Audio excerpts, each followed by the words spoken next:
Hello and welcome to the True North Show. I'm your host, Megan North, and I'd like to start by thanking the sponsors of the show, Quantum Awakening, Beth Lewis and Anne C. Clark. Today, I am thrilled to welcome Tiffany Cano, the CEO of Highly Perceptive People Academy. And if that title intrigued you, just wait until you hear her story. Tiffany has been getting paid for healing since she was 8 years old.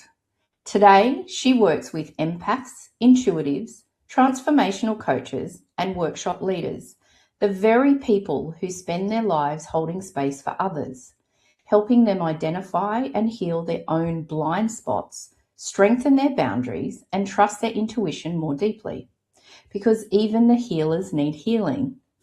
The people she works with are often overwhelmed, subconsciously guarded, and find themselves contracting when fear and negativity creep in.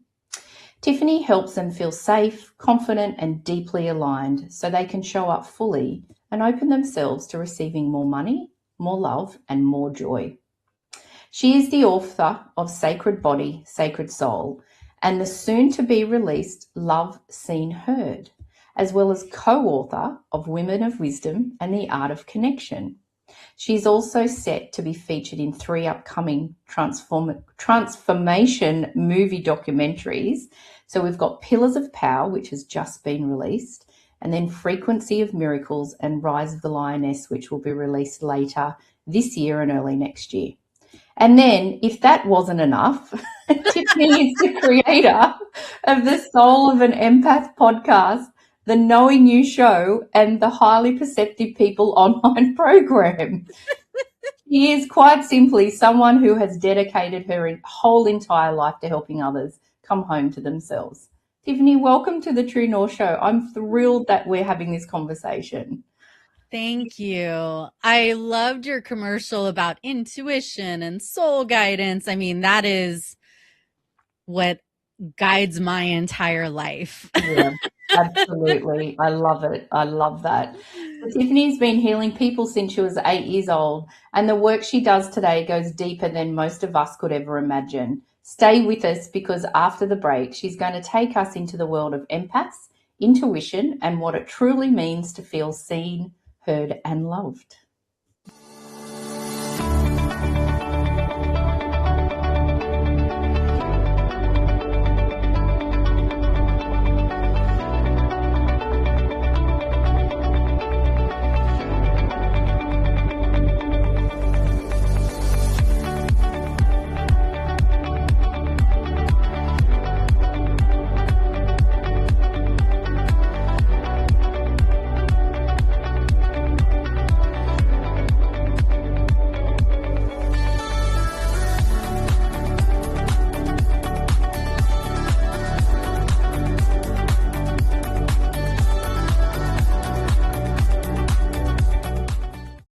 Welcome back, everyone. I'm here with healer, author, and CEO of Highly Perceptive People Academy, Tiffany Cano. So let's start with, I'm sure, the one thing that I know everyone is thinking. So what does it mean to be a highly perceptive person, and how do you know if you are one? Most empathic, the feelers of the world, right? Which I think you are. I know I am. We have these perceptions about life, about people. We have these things that we know. We bring in the elements of claircognizance, which is to know, clairsentience to feel, clairaudience to hear, voyance to see, right? And when there's that perception, we know things. It's like our intuition, our true north compass, you could say. I love that. Yes. Yeah, I love that. I love that. And so for you, are you all clairs, or do you have one stronger than the other? Okay. And they're all equally as strong as each other? I'm all the clairs. Right. There's even a few clairs that I don't like most of the time, which is like the Claire that has you Oh, smell, the smell. smell energy Really? and taste energy. Mm, yeah. Yeah. So, if you're around a lot of sweaty people, it can smell bad, Yeah. or like Yeah. when I'm around roses, I'm like, okay, I'm Yes. happy to have it, Yeah. this smell. Yeah. But, there are times when that one gets a little, Yeah. Yeah. It can get a bit typical. please turn the volume down, Yeah. God. We need it down. Mute, mute, mute. Oh, I love that. And actually, rose, like, even though it is a beautiful smell, it can be a bit much sometimes as well, can't it? Because rose is the highest frequency. It actually vibrates at the highest frequency. The last, I've had a woman on this show twice, and she owns a company called Bloom College, and she's all about flowers and the healing of flowers. And she talks about roses a lot in that it's the highest frequency. So, yeah, Mm-hmm. interesting. Yeah. Now, the other thing that I would imagine that everyone would be curious about too is like, what's a blind spot? What are you talking about when you're saying that? Blind spots are the things that are often in our subconscious, hidden from our, everyday way of thinking, Mm, that are influencing us at a subliminal level. mm, So within that subconscious, there's often old programs, traumas, and old wounds that haven't yet been healed. For every 100 to 200 conscious thoughts we have, there's 11 million subconscious thoughts. And it's that 11 million that I tune into and see, because that's often what messes us up from being able to manifest the life that we want. mm, You might be thinking positive, like, oh, I'm open and receptive to money. I'm open and receptive to money. And then underneath, and I'm looking underneath the surface, right, at someone's subconscious, and there might be wounds like your mommy and daddy fought when you were a kid about money. And so there's these like wounds and beliefs, and money's scary and money's bad and money causes fighting and money is dirty and, mm, don't have enough of it, and whatever else that the inner child believed, that still might be vibrating at a subliminal level at this adult body, but we don't have the proper internal upgrade. And so that's what I like to do. I like to tune in to what's getting in the way of people's money, love, health, spirituality, relationships, and be able to get them aligned and congruent. mm. It's a little bit like the work that I do is the limiting beliefs. That it's quite similar, isn't it? That we take on those beliefs. And I remember as a few years ago, I had that perfect example of um, I've always got multiple streams of income coming in, and I'm always interested in lots of different things. But at one stage, so I had a permanent full-time job, and then I had all these other things. And at one stage, all of them stopped except the permanent job. And I thought, this is really strange. And so I worked with a healer because I couldn't see where it was. It was a blind spot for me. I worked with a healer, and we uncovered that I had, for some reason, my dad's belief system bubbled up in me that he used to say you can only have one job. Like, Mm. he worked on the railway for his whole entire career. So his upbringing was you got one job, you worked there your entire career. And so it was really interesting that then I thought, oh my gosh, well, that's actually not my belief. That's not my blind, cleared it, and then everything flowed again. So it's quite interesting, isn't it? Just how, Yes. we can have these things, but then they can just bubble up randomly at some time because they need to be cleared. Yes. It's not always comfortable or No. easy or fun in the middle of it, but it's such a blessing to have those things come up as a mirror to show you what still needs to be healed or upgraded. Mm. And I'm grateful for that, triggers are not fun when you're in the middle of it, but the breakthroughs and the new possibilities, the new way of being, the insights, the wisdom that can be gained are so powerful. So powerful. Mm. And, when people are doing this path of consciousness and they're like, I've been working on this fill in the blank thing for 20 years and I still am not where I want to be. And they're, kind of complaining about it. Yeah. And I'm looking and I'm like, they're only like 78% Yeah. aligned or congruent with that goal. No wonder why it's not working. Mm. Or even if they're, say, 98% aligned, that last 2% can mess them up. Mm. Yeah. It could be the difference between, meeting their soulmate and still being in the frustrated dating market. The last 2% could be, oh, I had this goal of $15,000 a month, but well, they only get 9. They only manifested that amount because that's what they could own. Yeah. So it's important to really do that inner reflection and work to tune in to see what is going on that's getting in my way. And then when you have somebody like you or myself who's not attached to your stuff, that can see and sense and feel what's going on, then it makes it really easy and fast to clear. And I've got a ton of different healing modalities and tools that I can pull from depending on what I feel is needed. Yeah. Yeah. I love that. And sometimes it is getting out of your own way, right? Yes. And being open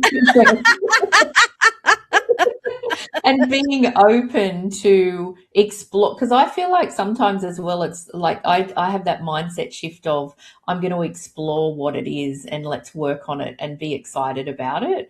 Because what you uncover sometimes it can be really basic and you think, oh my gosh, how did I not see that? Or sometimes it can be a lot deeper. So I love that. And what about you? So what about you and your blind spots? Do you then have people that you work with that when you feel like you're in your own way?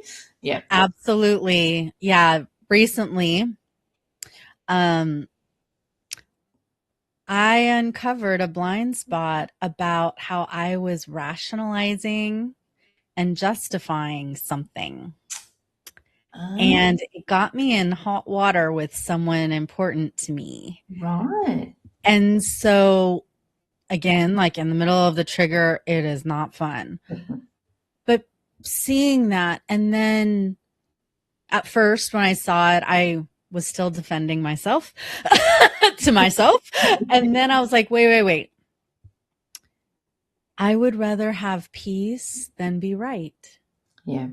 In this moment with this person in this scenario, I would rather have peace than be right. Let me own my stuff. Let me own that, here's something that I did wrong. That was my mistake. And I made the mess. Let me clean it up for the things that are my part.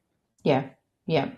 And I would imagine too that if that relationship, when we feel comfortable then in ourselves to be able to go to that relationship and say, hey, I've actually realized, there was something going on with me. This is what I've uncovered. Because I also love having those conversations with someone as well to say, I've actually uncovered this about myself. And then your whole relationship with that person changes, I feel, as well. Because you've been open and honest with them.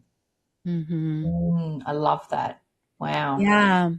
One of the things that I try to remember to do, and I didn't in this case, which would have saved my booty if I had just remembered to do a couple of these steps. So I'm trying to give you guys the shortcut. Great. Number 1, is this the right time to have this conversation? Yes, no. If it's a no, move on. If it's a yes, is this person open and receptive to having this conversation? If no, move on. If yes, okay, well, what's the best way to have this conversation? Do I broach it in a text, an email, a phone call, wait till I'm in person with them.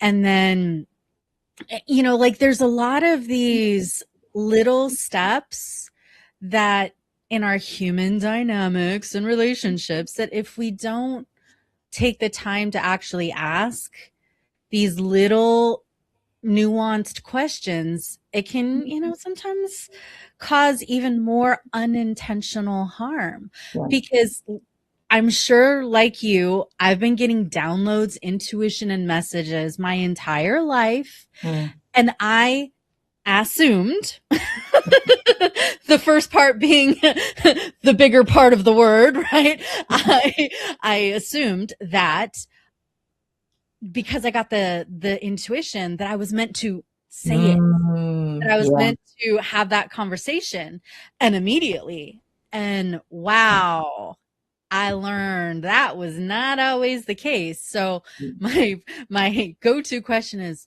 okay, I got this download. By when do you want me to take action on this? Yeah. And then how? And like get more granular and more detailed, because not everybody has the level of consciousness to even have a conscious or partnering kind of conversation. Yeah. And we can't just project our goodness onto somebody and project our good nature. Not everybody has the same skills or training or growth that we have. And it's good to just love and accept them where they're at and not try to change them or push the envelope when it's not, even appropriate. Yeah. Yeah, absolutely. I love that. And that's it's a really good point, because it's it's when we're trying to work with someone, or if we are trying to give them a message, it is definitely also about our energy as well, right? It's where are we as well? Because we might think, is my energy in the right space to be delivering this to them? Are they in the right, like it's all about that energy as well. So yeah, I think sometimes that pausing, and for you, when you said that you get that download and then you ask when, and sometimes I get downloads about people and then I'm told, this is just a little bit of inside information for you. There's nothing to be done here. Yeah. Because sometimes it's not my place to be telling them you should be or what you should be doing. It's their journey, right? Not mine. Even in session, sometimes people will come to me. So I assume that they're open and receptive and they want all of, the information that is coming through me to deliver to them. However, that doesn't mean they're ready for it.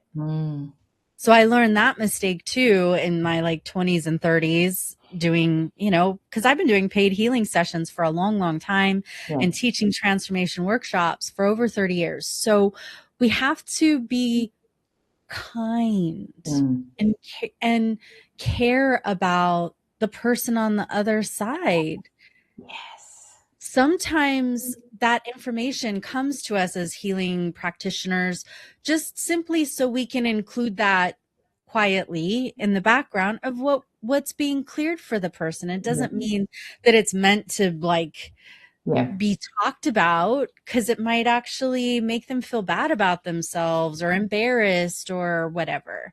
So there's so many more detailed questions that we can ask when we actually get intuition. Yeah, I love that. And I find I've had that before too, where I've been doing a healing with someone or a reading and things have come through and I know not to say it, but the interesting thing is that a few weeks later I'll check in with the person, how you're feeling after your healing or your reading, and then they'll make a comment and they'll ask about something, and then it's that perfect question that they're asking me that then I can give them that information. Like I love that. I'm like, yes, because they were ready. It wasn't the right time in that moment. Yeah. So, yeah, I love that. So we've talked about the fact that you have been healing and had paid healing clients since you were 8. So, like, can you explain to us how that happened?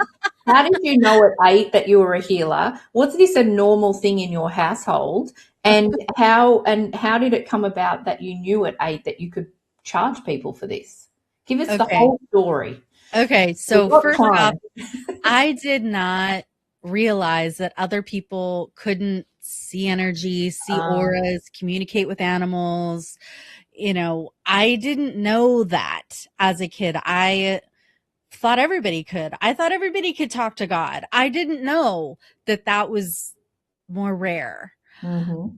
And I naturally just knew, I could put my hand on an owie and it would feel better. Right. So I didn't know exactly how. It just felt natural. Mm-hmm. And I remember I was at my dad's barn. He's a horse trainer, still is. Mm-hmm. And we're at this swanky Malibu rich people barn. And he saw me doing something that looked like massage on one of his clients. And he's an entrepreneur and has that entrepreneurial mindset. And he's like, you should charge them $1 for 10 minutes. I was like, okay, daddy, like, and he's like, yeah, they can afford it. And that was just kind of how it started, like something fairly innocent. He didn't really know what I was doing. Yeah. And I actually, when he found out, when I was a teenager, and he actually found out more about my healing nature and seeing energy and stuff, he made fun of it. And teased me a Really? lot. Yeah, he was kind of cruel in that sense. Wow. And then later in my 30s, he started to become more clairvoyant and started to see certain things like spirits and whatnot. And now all of a sudden, he was curious and accepting of my nature. And even asked me to like do a reading on one of or a couple of his horses and um you know readings and healings on a few of his horses. And so that was a big shift. Now my mom my whole life was super supportive. We did a lot of training together for spiritual classes, holistic healing, from early onward, like Right. early teens. I was doing trainings and stuff with my mom for things like, and also reading her books because I just loved anything that was spiritual and like personal development. Mm-hmm. I read personal development books as a teenager. I Wow. don't know how many do that these days, but I did. Yeah. Like Conversations with God's book came out when I was a teen, the first one. And I was like, finally, someone gets me, to be able to like talk to God. Yeah. But I was learning things like laying on of hands and reflexology and gemstone healing and shamanism and Reiki. And then I went to college for sports medicine. And I thought I was going to like blend Eastern and Western, but I really just liked all the metaphysical stuff. Yeah. So I did that. I launched into it. I became a pranic healing instructor all throughout my 20s. I learned other things too, like Sedona release, EFT, NLP, summit transformation. I mean, I have a huge list of trainings because I love learning. And when I learn, I apply them within myself, what fits. And then I help pull out a tool when I'm with clients to say, hey, maybe this one would be a good help for you in this moment. Yeah. Yeah. I love that. And so was your mum like a practitioner as well, or did she just do these things and all those courses because she was just really interested? My mom liked to learn, but she didn't like to be a practitioner. She Right. was more behind the scenes. Yeah. She did manage a holistic healing center when I was a teenager. Yeah. And she did reflexology and gemstone healing at that time. And then, pranic healing but she didn't want to do it professionally. She really just wanted to support me. Mm-hmm. Like after I graduated from college, I opened up with my mom's help a holistic healing center. Right. And that was like my big dream up until then, Yeah. and it was awesome. Yeah. I had weekly healing clinics and meditations and pranic healers and massage therapists, reflexologists, Chinese herbal doctor, chiropractor.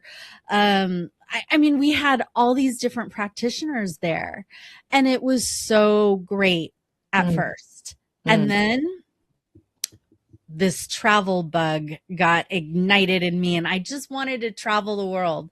So I then, I turned over the reins a few years later. Maybe it was in my late 20s by then. I turned over the reins to the chiropractor, and then I just rented from him when I wanted to use it. Yeah. And it was great. And ever since then, I've just done distant healings. I've taught so many workshops and still do every week. Yeah. I have my embodiment program for conscious creation, love and empowerment. And we do deep dives on really important topics. Like right now, we're doing 2.5 months on healthy boundaries. We did, 2 to 3 months on I am safe. Trust series, like trusting yourself, trusting others, trusting the divine. I am worthy series, a prosperity one, self-care. Because if you don't take the time to anchor it in you, those long-lasting changes don't happen.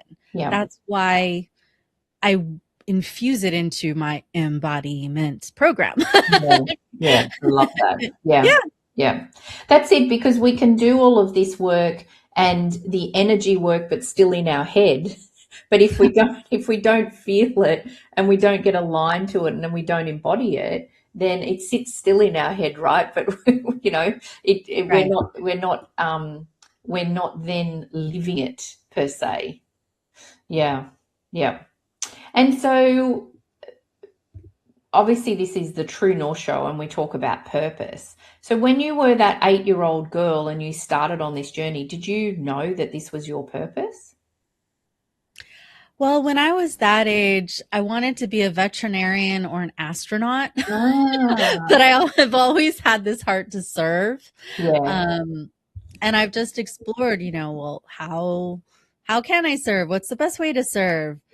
I live my life just being love and service, Yeah. and then ask the divine, okay, show me how you want me to serve, when, where, how, with whom, in Yeah. what ways, and then do that. I'm not super attached to how I do it or with whom. I just Yeah. You're to just help. divinely guided. Yeah. I love that. That's really Yeah. beautiful. And speaking of listening to divine messages, I got the push for movies.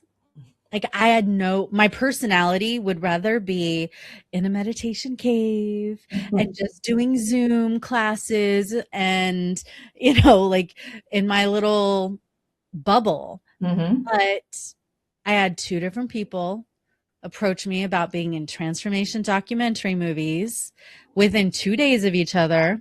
Wow. 2 days. And yep. And the first one, I just blew it off. I was like, I don't want to do it. Second one, I was like, wait a second. Are you trying to tell me something, God? And then I had a full-blown tantrum about it. I was Right. like, I don't want to. My inner child that didn't want to be that visible, that seen, that was just too scary. Mm-hmm. And then I emptied, I released, and I got as clear as I could and surrendered. Mm-hmm. And I was like, okay, God, I just want to love and serve. Tell me how. Mm-hmm.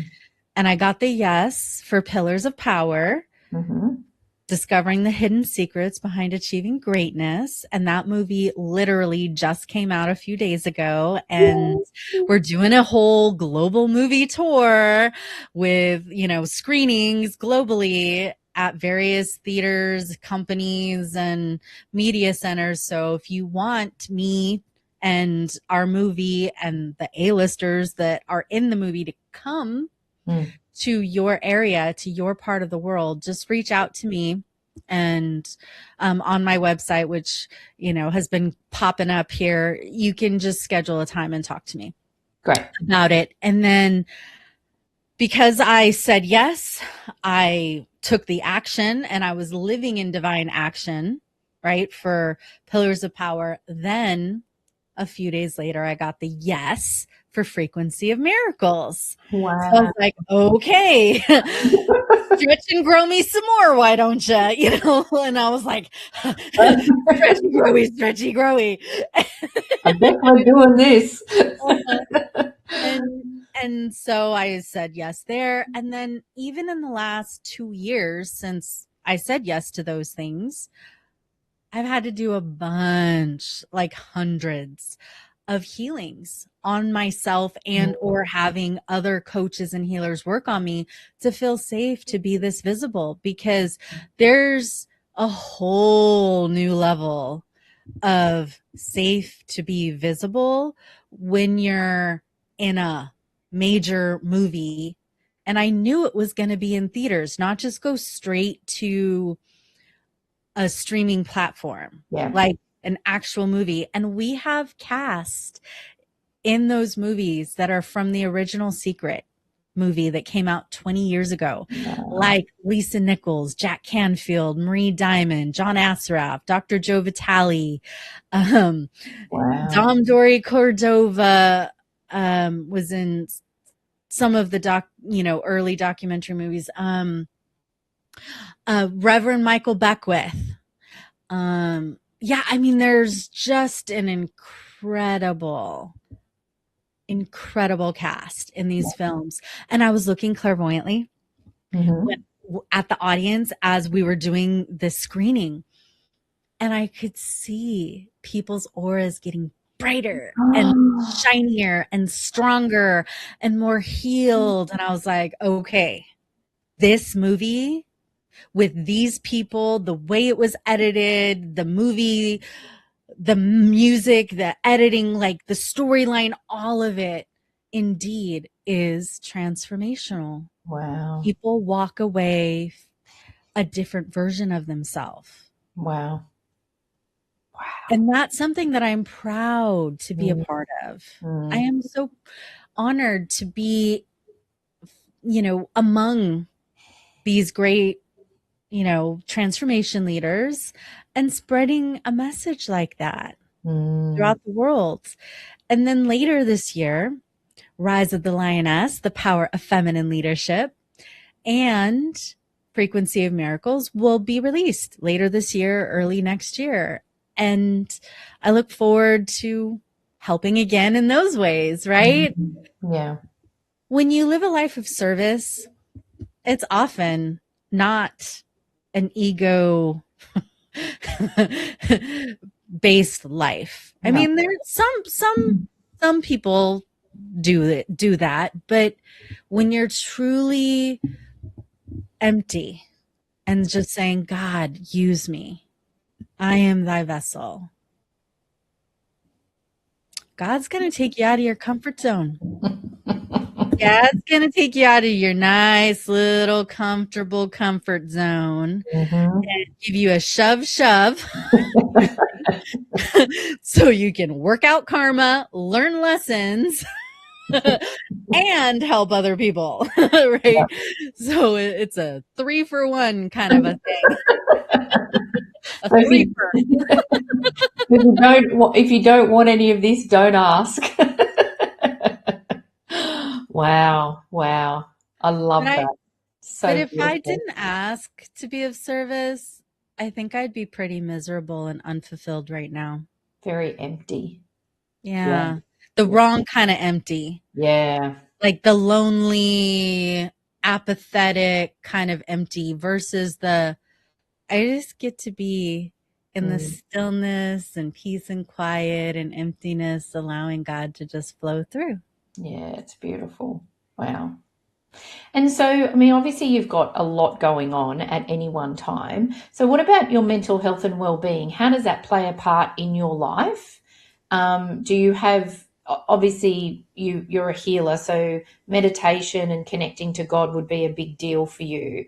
But is there any other things that you do from a mental health and well-being that's really helped you over this time?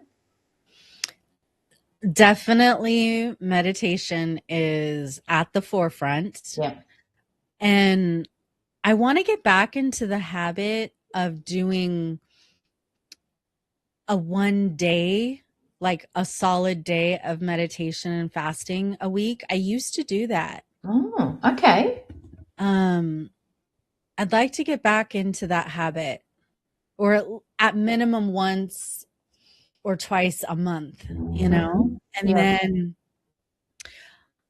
um I I also value things like therapy and EMDR and journaling and Yeah. doing inner reflection. I use a lot of neuroscience to work on my own beliefs Okay. Yeah. and get those belief upgrades. Mm-hmm. I sing, Mm-hmm. play in my garden. I have an organic garden. Beautiful. Yeah. Mhm. There's a real variety of things that you incorporate, that it's not just this one thing or it feels pressure. Right. Yeah. Right. And I'm starting to do more physicality. I I've been practicing my do it anyways muscles. Like the things that I don't really want to do, but I'm doing it anyways because Yeah. that's what, successful people do. Or Oh, you're great. I love that attitude. It's so good. It's so good.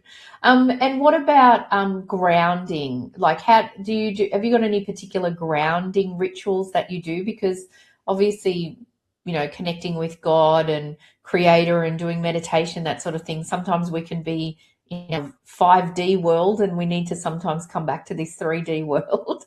So, how do you ground yourself? Is there anything in particular you do? when I ground, I look down towards the floor. Eyelids can be open or closed. I send energetic roots from my feet down into the earth, deeper, thicker, wider. And I ground and I connect, allowing my core to feel more solid, more supported.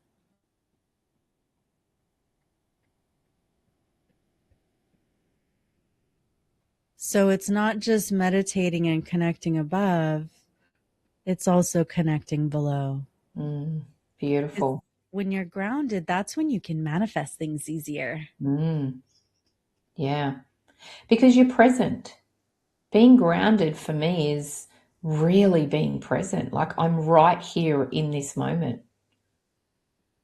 And that's when I feel like that, when we manifest the best, because we are completely in that present moment. We can feel it. We can, it's that whole embodiment piece.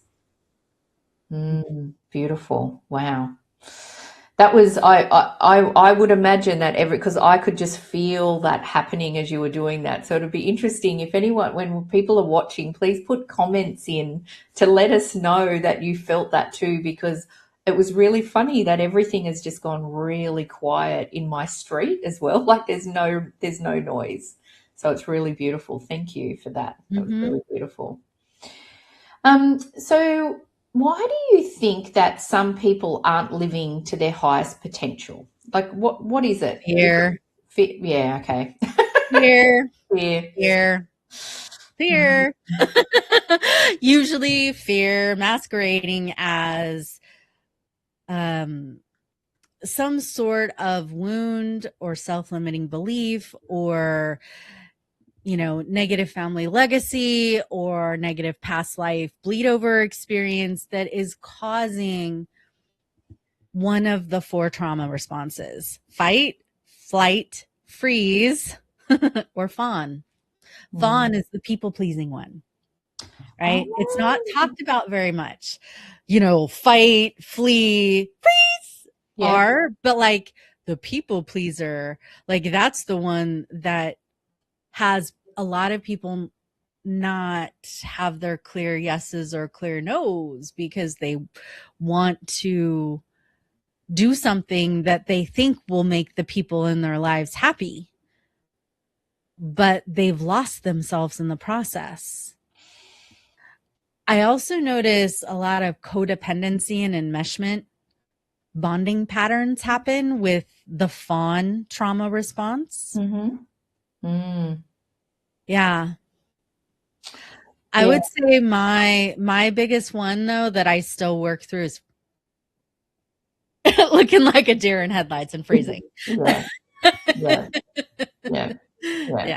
Because I mean, our natural state also is, as you said, those, the fight, freeze, flee, because our naturally our body is just trying to keep us safe, right? It doesn't know if like what you said before, being seen globally, being seen in a movie, your body goes, hang on a minute, we don't know what this means. How do we deal with this? Like, hang on, we haven't done this before, so naturally that fear comes in. Right. The brain and the nervous system short circuit. Yeah.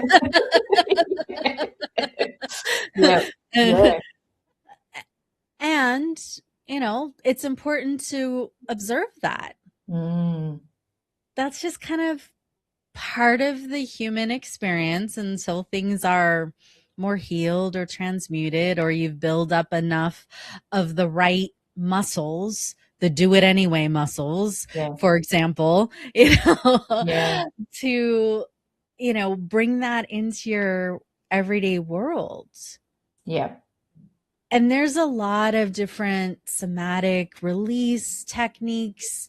I do a ton of trauma release work with my clients and helping to get their nervous system and their brain and their body and their hormones more balanced, because when you're in that fear state, it releases so much like cortisol and adrenaline, and then it causes a lot of health problems for women: insomnia, exhaustion, chronic fatigue, kidney disease, high blood pressure. And most adults, unless they do this inner work to discover what are some of these emotional and mental root causes, they just go on, blindly taking whatever pharmaceuticals might be needed. And I'm not a naysayer on that. I absolutely think, there's a time and a place for both Eastern and Western medicine. But if you're only ever treating symptoms and not going to a deeper cause, it doesn't help as much. Sometimes just treating the symptoms in and of itself is such a relief for people. And that's why I'm like, hey, if you need pharmaceuticals, at minimum temporarily to help you, sure.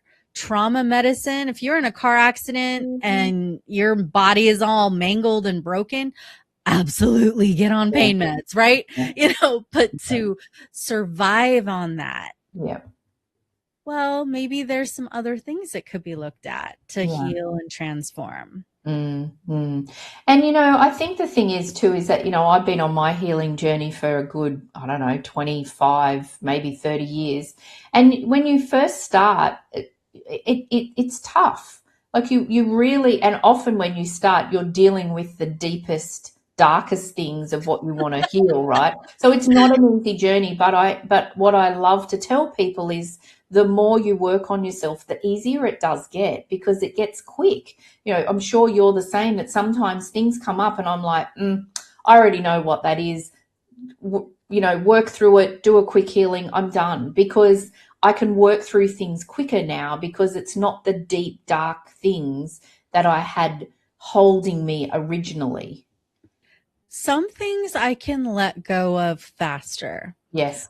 But I would say what is true consistently is that I have more trust in myself and trust in the process and trust that I will be able to get to the other side. Yeah.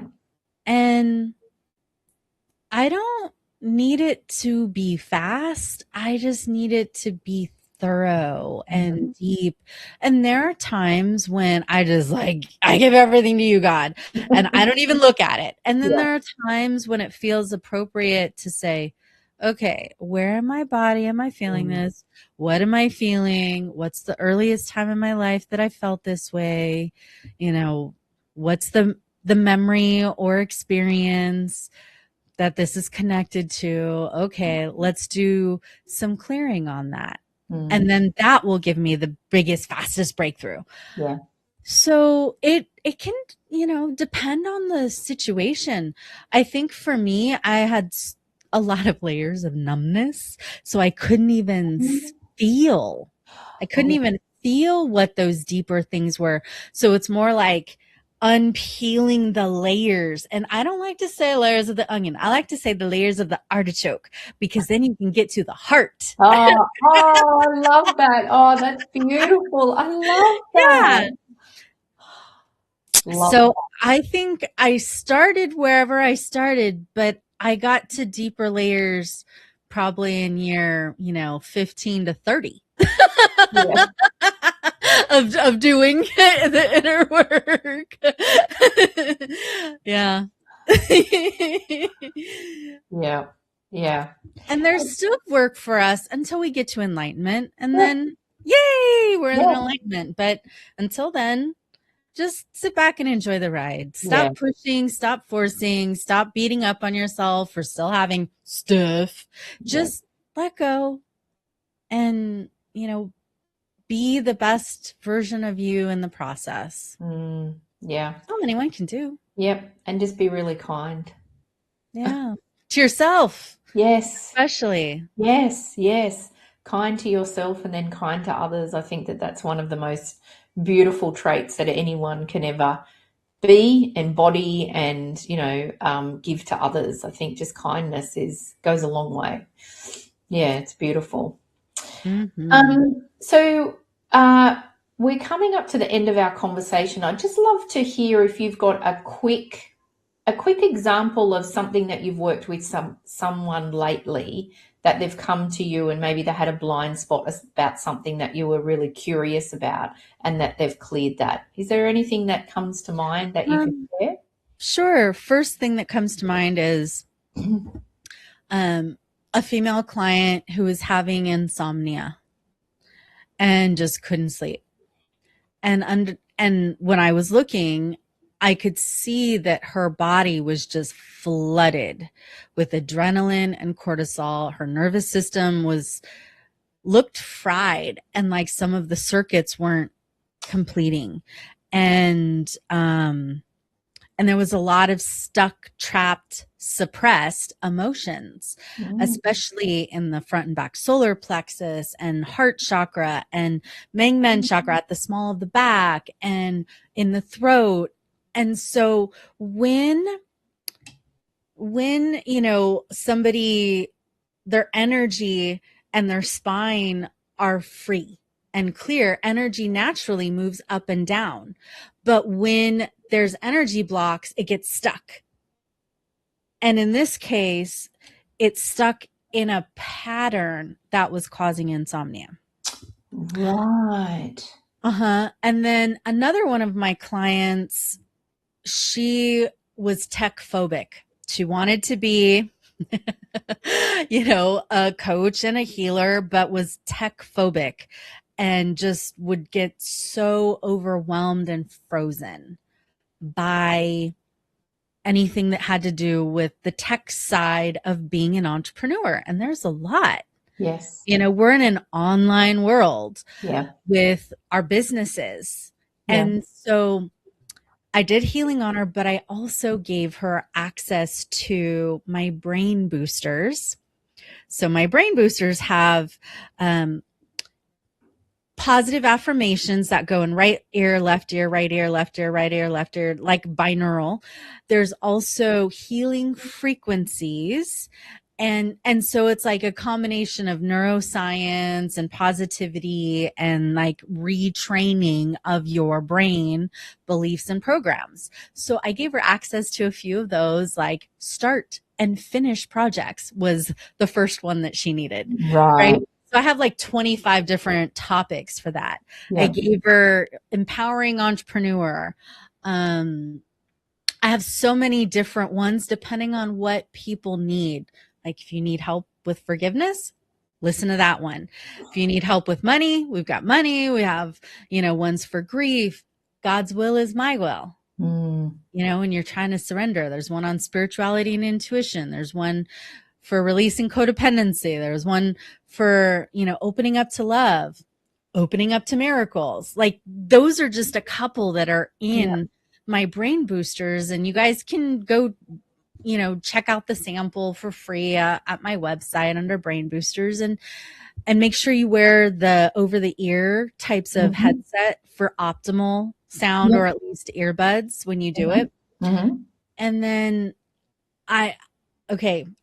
personal share on that. Since I started doing brain boosters and listening to those every day, I just pick a different topic. A lot of these I made for either myself or my clients or both. And I've noticed that my emotions are calmer. I am more mentally present, alert, no more like foggy brain stuff or very minimal. I feel safer. I feel more energy. I have more mental and emotional bandwidth and resiliency. Like it's strengthening me in ways that I didn't even know I needed or wanted. There's ones on feeling safe to be seen and heard even. So there's a lot that we can do for ourselves that is easy and fast. And these are like 6 to 10 minutes. Yeah, great. Fantastic. Thank you for sharing that. Now we literally only have a couple of minutes left. So I'm going to ask you quickly Yes. the same question that I ask all of my guests before we finish the conversation. So can you share with us, maybe just in a few words, what is one lesson or truth that you've learned on your journey that you wish you had known earlier? I live by the question, what would love say? Or what would love do? Love that. And that's, been the last 5 or 10 years, but that could have saved me a lot of strife had I done that earlier in my life instead of, my egoic drives. Yeah. But like, okay, tapping into the heart. What would love say in this situation? Or what would love do when That's faced with beautiful. the decision? Yeah. Thank you. What a beautiful way to wrap this conversation up. It's beautiful. Thank you. Thank you for sharing everything that you've shared today. I have been in awe of just being really diving into the whole spiritual space. It's been really lovely just talking about all the woo. So thank you for just sharing everything that you have today. I'm really grateful.